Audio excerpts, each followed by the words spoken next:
this video, I'll be going over the basics of instrument racks. The only thing that you need in order to follow along with this one is to open up Ableton. So the first thing I'll do is I'll insert a MIDI track. I'll use my shortcut.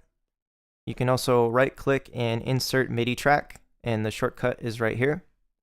And then we'll go into the browser and we'll go to instruments, and then the first thing we'll grab is we'll just grab a blank instrument rack and we'll drag that onto the MIDI track. Now you can see that it didn't open up anything but a blank instrument rack. And if I click on these other buttons, you'll see that there's the macros, and you have the chain window, and then also the device window right here. Now if you look in the chain view of the instrument rack, you'll see that it also has the velocity and key features that you found in the MIDI effect rack. However, there is a big difference between the instrument rack and the effects racks. And I'll show you that difference by dropping in a MIDI effect rack in here as well. So if you go over to the browser, click on MIDI effects, and then grab a MIDI effect rack, just click on MIDI effect rack and drag and drop that onto the same track.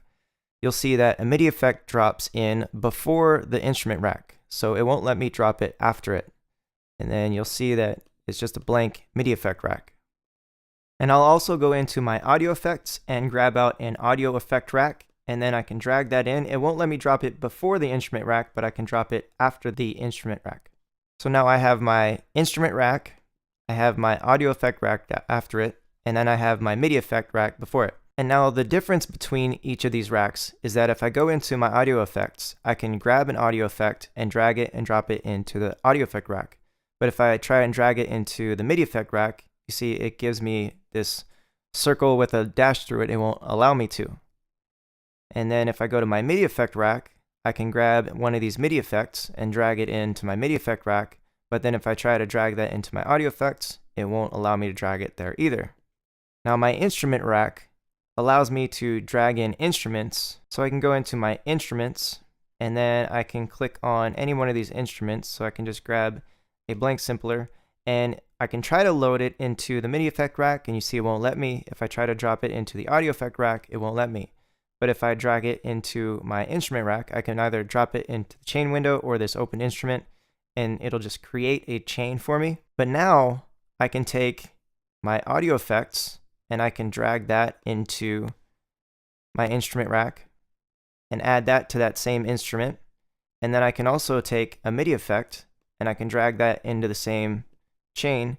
And so now you see that inside of my instrument rack, I have the chord plugin, I have a simpler instrument, and I have an audio effect. And I can even take my MIDI effect racks and put those onto the MIDI effect, or onto the instrument rack. So then I can even grab this audio effect rack and drag that into this chain as well. So now you see that I have my MIDI effect rack with the MIDI effect that I already put in there, my instrument, and then this audio effect along with this audio effect rack. So I can minimize that so you can see that it's just the rack and this one, and it's just the MIDI effect rack. So just to simplify this a bit, I'm going to select all of this. I'm going to get rid of everything that we have here. And I'll just go in and I'll grab a MIDI effect. So let's just grab the arpeggiator, and then I'll grab an instrument. So I'll go into my simpler, and I'll just grab the first thing that we have. And then I'll go into my audio effects, and I'll grab out just a simple EQ3 plugin.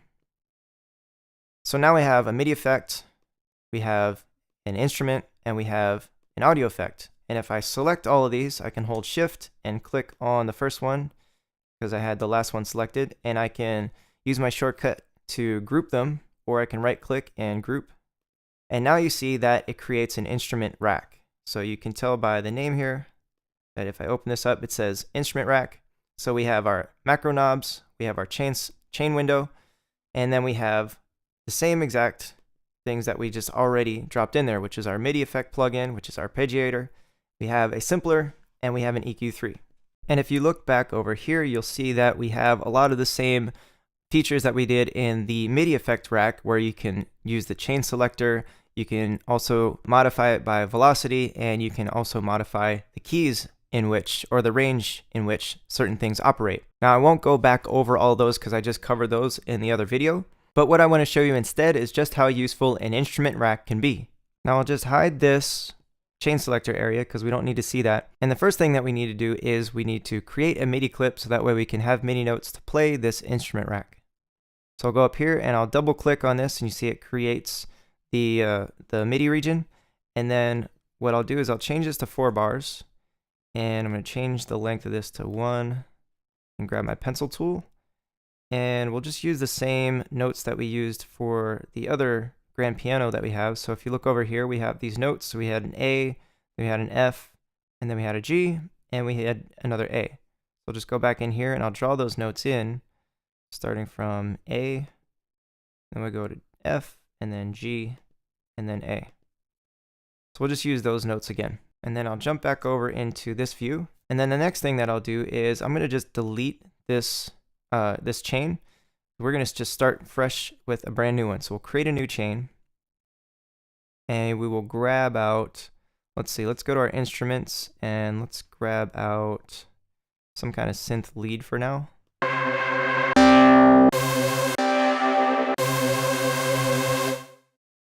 So that's fine.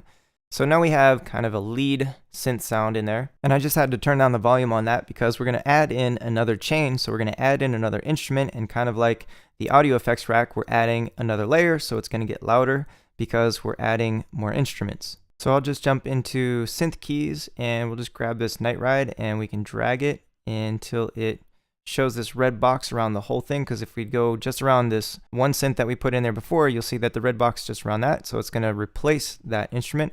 But we want to place it in here as a new chain, so we'll wait until we get this red box around everything and then just drop it. And so now we have a new chain with a new instrument. And if I hit play, both of them will be playing at the same time, but I'll just mute this one out so you can hear this new one that we added in.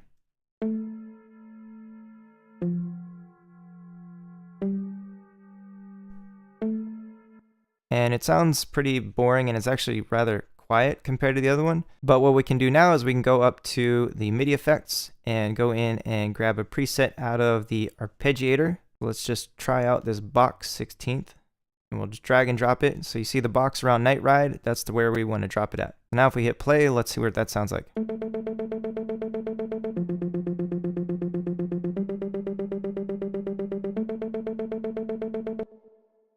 All right, so it adds a little something extra to it. And then what we'll do is we can go into the audio effects rack, and we can go into mixing and mastering, and we'll add in overdriven tape master to see if that fattens it up.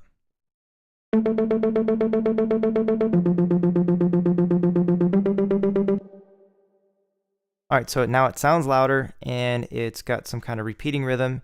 And the next thing we'll do is we can add back in this original instrument. So if I turn this back on,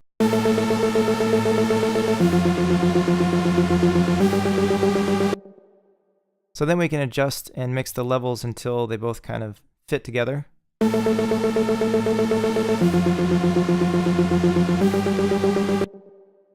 right, so now you can see how we can just use one MIDI clip and create kind of stacks of instruments together. And so you can layer in a bunch of instruments together instead of having a bunch of tracks laid out.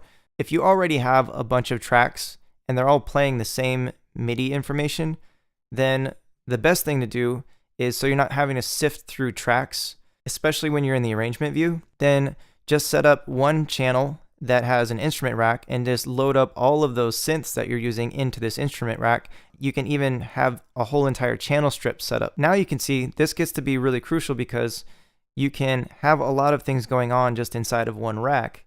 And then you can even map some things, like if you want to turn up more of that dry wet, you can map this to a macro knob and have control over the dry wet for just that one instrument. And then you can go into Night Ride and you can have control over the simple delay and map that to a different macro. And so now I have control over those settings for the individual instruments. And there's actually no limit to the amount of chains that you can put inside of one instrument rack. So this becomes like an entirely new mixer because, as you can see, you have just on the mixing panel, you have a volume control, you have a mute, you have a solo, and you have a panner. And you have all of those things inside of the instrument rack. So you can go to this instrument, you can change the levels, You can pan it left or right, you can mute it, you can solo it, and you can do the same thing with the other ones. So you can actually group all these things together, mix the individual levels, and only have one track that you have to worry about with MIDI notes. And when it comes to finding different instruments, instrument racks are really useful, and you can create entire channel strips just inside one chain. So you can see that in this one, we added a MIDI effect before the instrument, and then we have audio effects after it. And so that's essentially one entire channel strip. And you might have that in your sessions already if you're doing some stuff where you have a track like this, where we have a MIDI effect, we have our virtual instrument, and then we have maybe some audio effects afterwards, and that's just one track. So now if I go to my instrument rack and I look here, this is just one track, and then this Night Ride is a whole separate track, but they're contained inside of one instrument rack. And this gets to be really useful because if, say, you're trying to layer and stack a bunch of synth sounds to try and get something bigger and fatter sounding, then you can just load them all up into an instrument rack and control a lot of different things at one time. And you can close a lot of this stuff out, so then all you're really looking at is the macro knobs, and then all you really need to make use of are these knobs. Or maybe if you want to adjust some of the levels of things, then you just jump into the chain window and you can jump back out. So this instrument rack, there's a lot of stuff going on underneath the hood when you start to open it up and really look at it, but it becomes extremely useful once you actually understand what's going on in there, and you can start to make use of it for yourself. And just as one last note, if you look on this grand piano track, you'll see that there's an instrument rack already here. And if I open it up, you'll see that they have inside of this one chain that they have a MIDI effect tool, and there's actually another instrument rack where they have a bunch of grand piano, or actually just a bunch of simpler instruments loaded up. So these are all just different simplers in multi-sample mode. And so this is another instrument. And then they have a bunch of audio effects. So there are racks out there that are already kind of pre-built for you. So you don't have to learn how to use all this stuff or how to set it all up. You can find some and make use of them. But for me personally, I use a lot of third-party virtual instruments, and it's nice to be able to go in and set up my own instrument rack using some of those third-party plugins.